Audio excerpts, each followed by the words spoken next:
Detective Comics 1051, Mariko Tamaki writing with Max Rayner now on the main art duties. Yep. And much like we kind of predicted, we ended with the reveal of Psycho Pirate last issue, so this issue did have a lot of heavy Psycho Pirate stuff, starting off with kind of the lead into how he got involved, and then obviously some big plot stuff with his current involvement as the issue went on.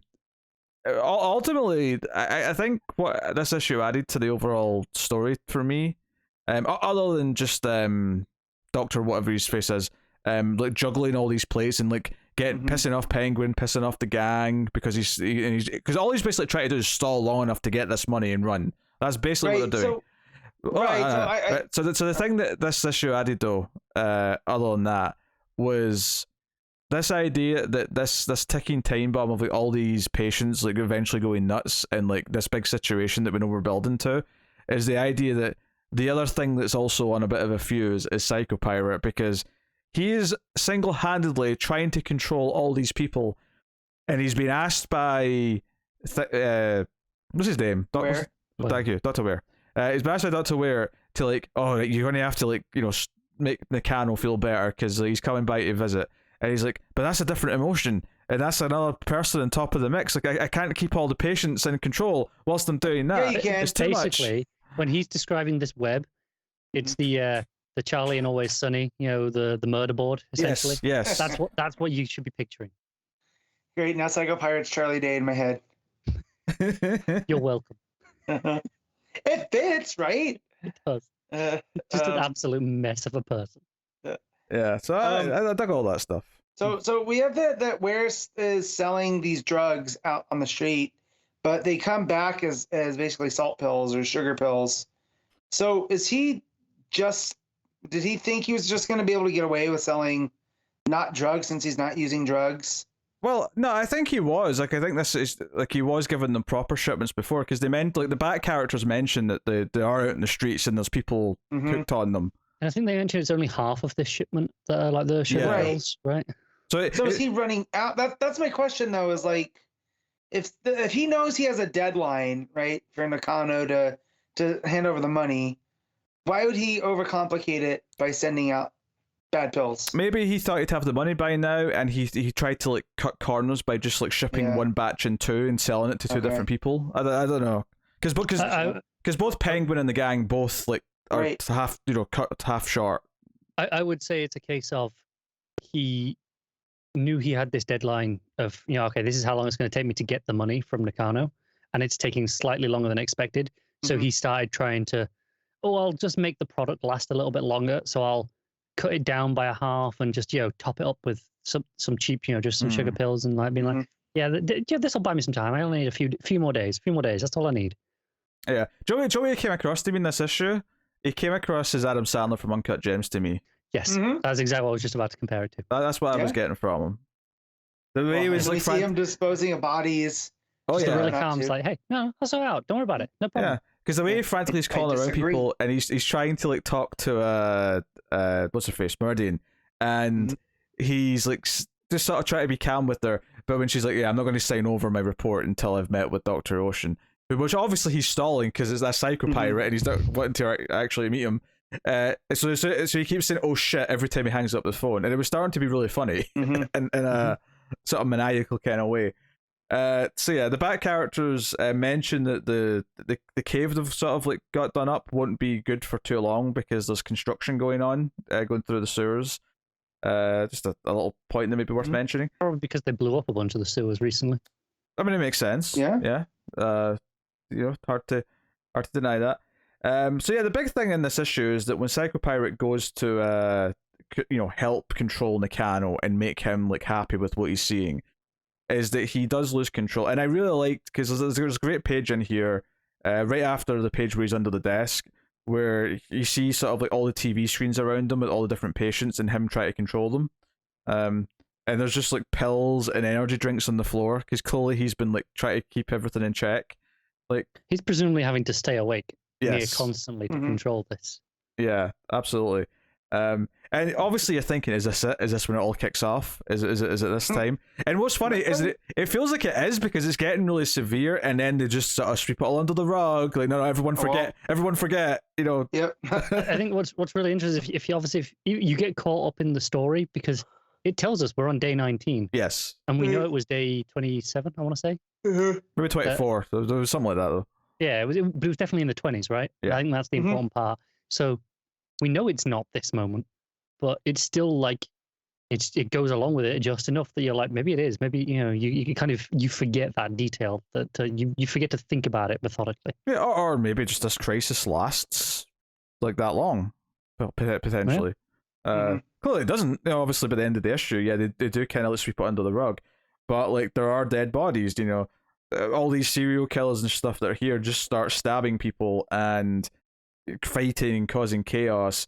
And Anna Volshin actually grabs Dick, who's in, like, you know, he's planting like some spyware on a laptop for Barbara, and comes running to see what all the commotion is and gets hit and gets grabbed.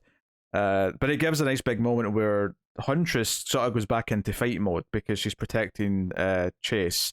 And it's actually Nero 19 who's like walking down the hallway with a blade.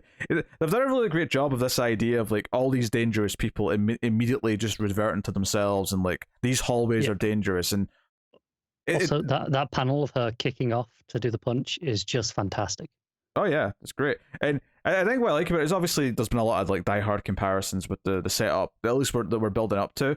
But it really does feel like Huntress is the one good, like, I mean, obviously we know Dick's in there too technically, but just in the context of like, no, she's the one patient in there who's going to be there to protect the people who are innocent. Like, kind of, I feel it does give her kind of that like reluctant, but it feels like there's going to be a part of this story where we're kind of doing the Die Hard thing, and then maybe a bit at the end where it goes more, I don't know, Raid or Dread.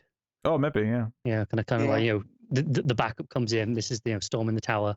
Yeah, it's the way Ware comes in and says, you know, damn it, Roger, stop it, fix this right now, and he makes them all sleep and forget. And so we end the main story with like Dick, Anna Volshin all just lying asleep. And it's like, yeah, we know there's at least another 5 days or something until this all properly happens. So, like, seemingly he's kept the genie in the bottle somehow. I also really like this last like panel and like the last page, where it's like forget, and then, you know, the credits and it just says next, remember. Yeah, I think that's really clever. Yeah, so it does make you wonder, like, you know, is someone going to remember something? Because Psycho Pirate's too strained. He's stretched himself too thin. Stretched a little thin. Yeah. I really liked how it used Psycho Pirate in this. And I think turning Dr. Ware into Uncut Gems was a genius move to be. Like, I kind of love that he's just turned out to be this big swindler con man, and that's all he is. I like it a lot more than kind of any of the other options that, you know, we had maybe theorized with. Yeah. You know, like just the idea that the whole thing, there is no plan to long term keep Arkham Tower going. There is no master plan of, you know, these drugs will work. It's just we just got to convince him long enough to get the money, and then we run. Yeah, right. It's not the typical story that we get in Gotham where, oh no, it'll work this time because I believe in it. It's like, no, this guy doesn't believe in it. He's just it's the monorail episode of The Simpsons. And there's not even anything to believe in. It's hey Silver, do you want to come pull a scam with me? And he's so in over his head as well. This is why it still has, like, the threat itself still has a lot of menace and stakes, because even though he's just this swindler and he just wants to run with the money, he's basically created this melting pot of all these dangerous people, and we already know it leads to his death. You know, unless there's a swerve there, we already know it's leading to him being thrown out of a window.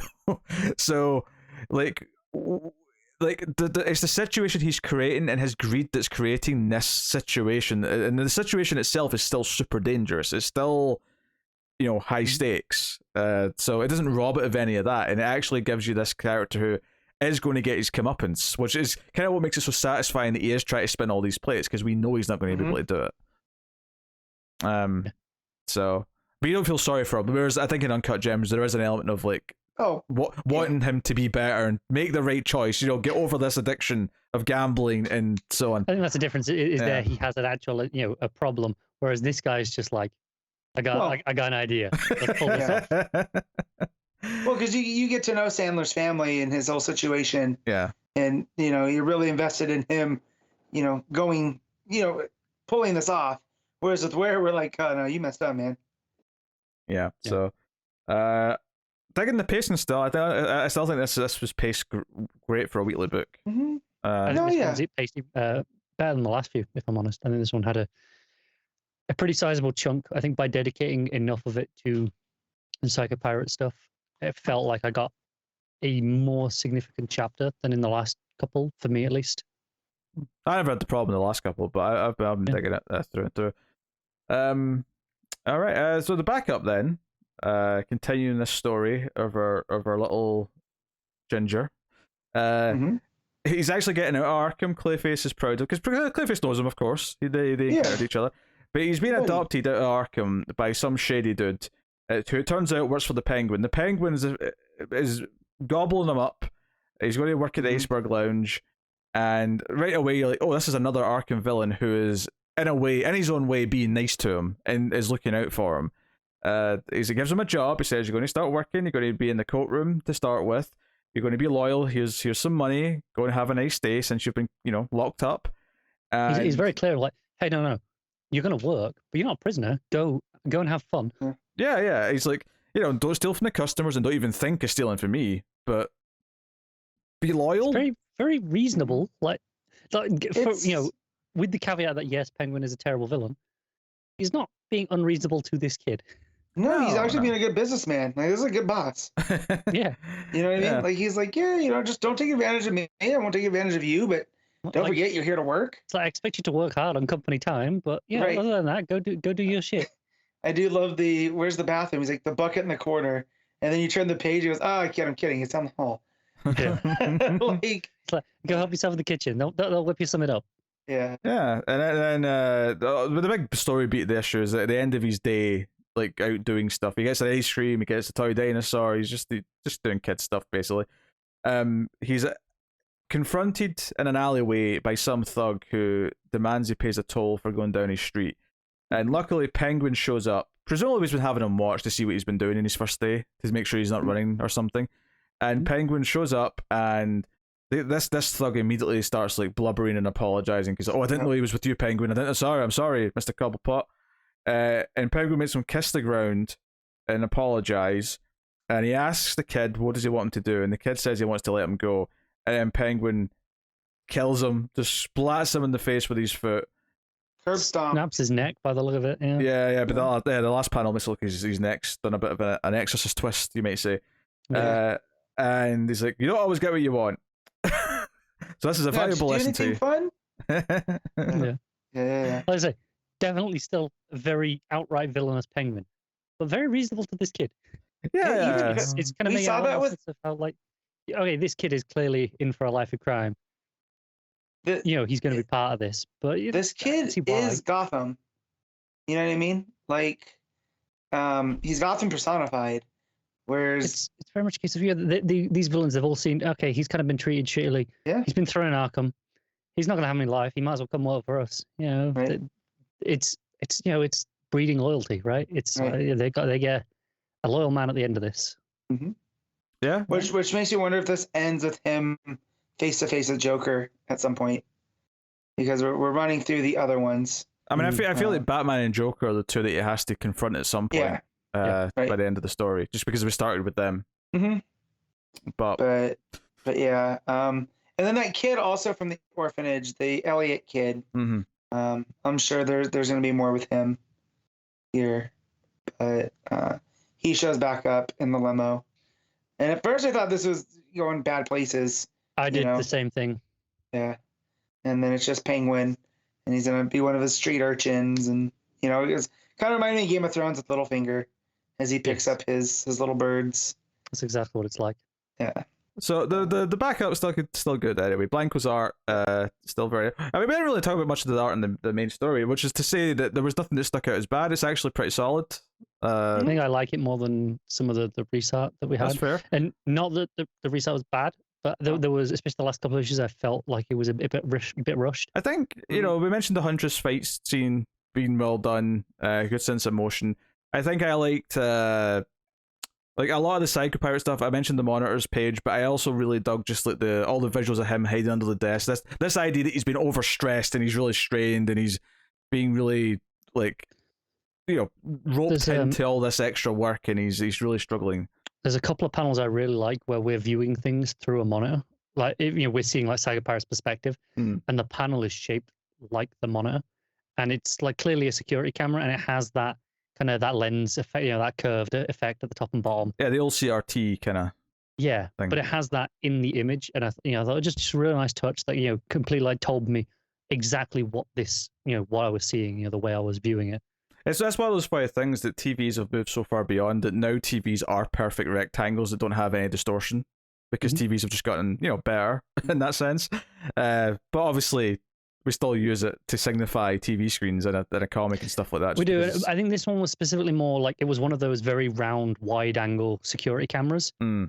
That because they're so wide, kind of like fisheye a little bit at the sides. That's the observation. I was thinking, okay, let's get rating then. Matt, what are you giving the main story? Main story, I'll give let's say an 8. Okay. And backup. Backup 8.5. Okay, all right. Connor? Yeah, I'm gonna go with the same for both. Same for both. I'm going 8.5 main story. I'll go 8 for the backup. I'll flip Matt's numbers.